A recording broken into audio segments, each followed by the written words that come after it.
پیر مصباح الدین سفیدی ترہگام کپواڑہ سے سوال کرتے ہیں، فرماتے ہیں کیا داڑھی رکھنا سنت ہے اور کتنی رکھنی سنت ہے؟ جواب میں عرض یہ ہے کہ داڑھی رکھنا سنت نہیں، داڑھی رکھنا واجب ہے، داڑھی رکھنا لازم ہے، اور لازم اور واجب اس عمل کو کہا جاتا ہے جس عمل کو اللہ کے نبی نے کیا اور کبھی نہیں چھوڑا، جس عمل کو اللہ کے نبی نے ہمیشہ کیا اور کبھی نہیں چھوڑا اس کو کہا جاتا ہے واجب۔ جیسے عید کی نماز، اللہ کے نبی علیہ السلام جب عید کی نماز شروع کی تو پھر آپ نے کبھی نہیں چھوڑی، حالانکہ عید کی نماز کا حکم کہیں قرآن کریم میں نہیں ہے۔ تو سمجھ لینا چاہیے کہ واجب اس عمل کو کہا جاتا ہے جس عمل کو اللہ کے نبی نے کیا، تسلسل سے کیا اور کبھی نہیں چھوڑا، اور چھوڑنے کی اجازت بھی نہیں تھی، اس عمل کو واجب کہا جاتا ہے۔ اس لیے ساری امت کا متفقہ فیصلہ یہ ہے کہ داڑھی رکھنا واجب ہے، لازم ہے، اور داڑھی مونڈ جانا جو ہے وہ سخت گناہ ہے، سخت منع ہے، اور تمام کتابوں میں لکھا ہوا ہے۔ لہٰذا یہ سوال ہی کرنا صحیح نہیں ہے کہ صاحب داڑھی رکھنا سنت ہے یا غیر سنت ہے، نہیں، سنت کا اس میں کوئی تعلق نہیں ہے، داڑھی رکھنا واجب ہے، لازم ہے۔ اللہ کے نبی علیہ الصلوۃ والسلام جب کسی چیز کا حکم دیتے ہیں تو حکم بھی واجب ہوتا ہے۔ چنانچہ ایک علم ہے اصول فقہ جس کو ہمارے علماء جانتے ہیں، اس اصول فقہ کا ایک ضابطہ ہے الامر للوجوب، یعنی اللہ کے نبی جب کسی چیز کا حکم کریں تو وہ چیز واجب ہو جاتی ہے۔ تو داڑھی رکھنے کا آپ نے حکم دیا ہے، اور ایک حدیث میں نہیں ہے، متعدد احادیث میں ہے، اور وہ احادیث تمام کے تمام صحیح احادیث میں، بخاری شریف، مسلم شریف وغیرہ، تمام صحابہ میں سے کوئی ایک صحابی بھی نہ داڑھی کا مونڈنے والا تھا نہ داڑھی کترنے والا تھا۔ اور اس سلسلے میں ساری امت کا فیصلہ یہ ہے کہ داڑھی کی کم سے کم مقدار، وہ بھی صحابی کے عمل سے معلوم ہوئی ہے، داڑھی کی کم سے کم مقدار ایک مٹھی کے بقدر ہے، اس سے کم داڑھی رکھنا درست نہیں ہے۔ لیکن جس آدمی نے ایک مٹھی سے کم داڑھی رکھی ہے، بہرحال وہ مونڈنے والے کے مقابلے میں کم درجے کا گنہگار ہے، مونڈنا زیادہ خطرناک ہے بمقابلے اس کے کہ مختصر رکھی جائے۔ دراصل شریعت کا اعلیٰ درجے کا حکم یہ ہے کہ انسان کا چہرہ اور بشرہ، انسان کی وضع قطع، انسان کا لباس مکمل اسلام کے مطابق ہو، یہ ہے سب سے اعلیٰ درجہ، اور وہ وہی ہے کہ جو اللہ کے نبی علیہ السلام کا طرز عمل تھا۔ اگر کوئی انسان یہ سوال کرتا ہے کہ داڑھی کی مقدار کتنی ہونی چاہیے، تو جواب ہے کہ جو اللہ کے نبی کی داڑھی مبارک کی مقدار تھی وہی مقدار ہونی چاہیے، اور اللہ کے نبی علیہ السلام کی داڑھی مبارک ایک مٹھی سے کم نہیں تھی، وہ خشخشی نہیں تھی، تو وہی داڑھی ہے جو اسلام کا حکم ہے۔ ویسے داڑھی رکھنا تمام انبیاء علیہ الصلوۃ والسلام کی سنت ہے، اور داڑھی کا ثبوت خود قرآن کریم سے ہے، ثبوت میں عرض کر رہا ہوں قرآن کریم سے ہے۔ اللہ جل شانہ نے حضرت موسیٰ علیہ الصلوۃ والسلام کے واقعے میں بیان فرمایا کہ جب موسیٰ علیہ الصلوۃ والسلام طور پر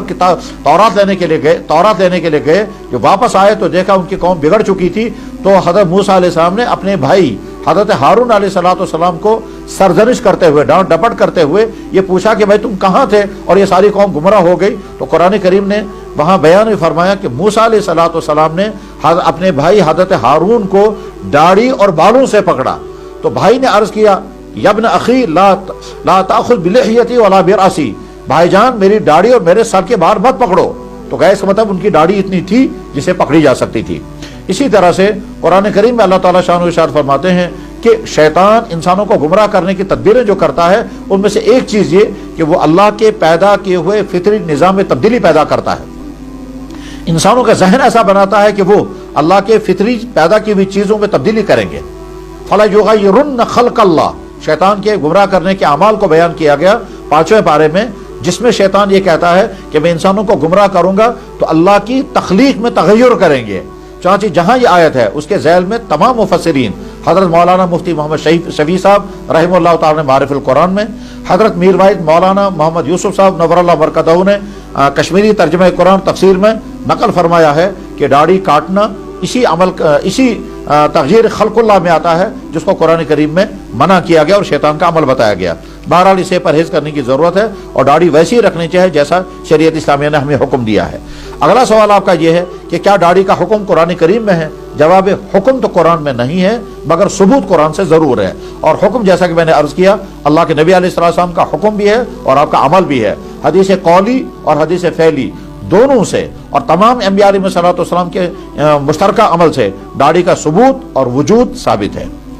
جو شخص داڑھی نہیں رکھتا اور پھر وقت اذان دیتا ہے، امامت کرتا ہے، کیا اس کی اذان اور اقامت درست ہے؟ جواب ہے کہ اذان بھی درست ہے اور امامت بھی درست ہے، مگر ایسے شخص کو مستقل امام بنانا مکروہ تحریمی ہے، اور فتویٰ کی تمام کتابوں میں یہی لکھا ہوا ہے۔ جو لوگ داڑھی نہیں رکھتے ہیں کیا ان کی نمازیں ادا ہو جاتی ہیں؟ جواب یقیناً نمازیں ادا ہو جاتی ہیں۔ داڑھی نہ رکھنے کے معنی یہ نہیں ہے کہ وہ نماز بھی پڑھے تو نماز بھی ادا نہیں ہوگی، مگر ساتھ میں یہ بھی سمجھنا ہے کہ داڑھی موڑنا، داڑھی نہ رکھنا، داڑھی صاف کرنا ایک ایسا عمل ہے جو آدمی ہر وقت اس جرم کا شکار رہتا ہے، یہاں تک کہ نماز کی حالت میں بھی آدمی اس جرم کا مرتکب ہوتا ہے۔ گویا ایک طرف سے وہ اللہ کا فریضہ ادا کر رہا ہے، دوسری طرف سے ایک دوسرے عمل میں وہ اللہ کی نافرمانی کا مرتکب ہو رہا ہے۔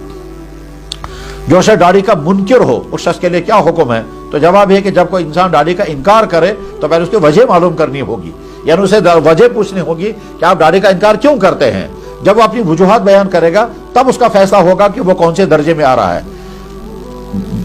ممکن ہے اس کے لیے حکم بہت سخت آئے گا، اور یہ بھی ممکن ہے کہ اس کے لیے حکم نرم آئے گا، مگر پہلے جو آدمی داڑھی کا انکار کرتا ہے اس کی وجوہات، اس کے دلائل، اس کی سوچ اور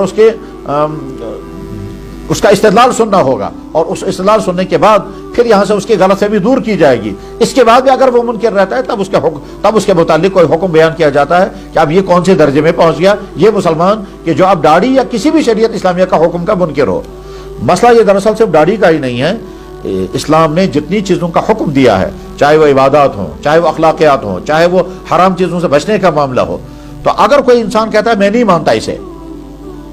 تو اس کا حکم بیان کرنے سے پہلے یہ دیکھنا ہوتا ہے کہ اس کے نہ ماننے کی وجہ کیا ہے۔ یہ دلائل ہیں، یہ غلط فہمی ہے،